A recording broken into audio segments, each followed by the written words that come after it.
set up as a housing developer, what this grant came along, so it's a permanent grant. As long as you don't mess it up, you'll be able to keep it, and we've always overproduced.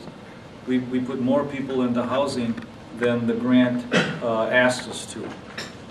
It used to be almost 100%. Now we're down to 25% over. So we're overproducing the grant. It's working very well. But we were set up to be a housing developer, and the best way to do this is through all client surveys, through research, and anybody you want to ask anywhere. Say, how would you do something like that? So, well, they'll say, well, let's get small scattered sites all over the place. And that's our model. That's what we do. Now sometimes you run into that, well, let's have these small scattered sites, but not in my neighborhood. Do it over there.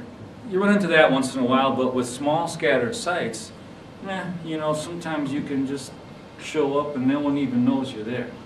And also research shows that you put a supportive housing program in a neighborhood and it increases property values, because nonprofits go in there like us and they say, well, we know we're not going to let this thing get messed up, because the more negative attention you get drawn to yourself, then you get all kinds of heat undeserved, and you spend all kinds of time trying to go around putting out fires about people saying, what are you doing here, what's this, how come that, and you don't need that. So we've learned over the years to put a very assertive, some people might call it aggressive, property management system in place, so that we're in our buildings a lot.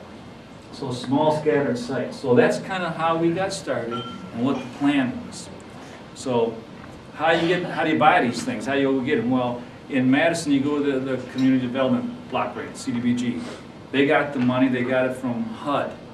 It's HUD money that if you are a CHODO, there's certain things you have to do to get that. It's not hard. You got to have some of the people that, basically your board membership has to include some of the people that you're providing housing for. You put some people on your board, and then you qualify as a CHODO, and there's some other things you got to do. Not hard. You go to the block grant office and they'll give you home funds. And home funds is the HUD money from the same McKinney-Vennell stuff that you can get to acquire properties. And they'll give you so much per unit.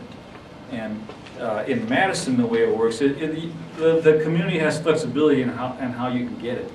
But in Madison, how it works is that it's a deferred loan that you never have to pay on it for as long as you use the money for its intended purpose. So as long as you are continuing to house homeless, or formerly homeless at this point, once you get them into housing, people with a mental illness, you never have to pay on it.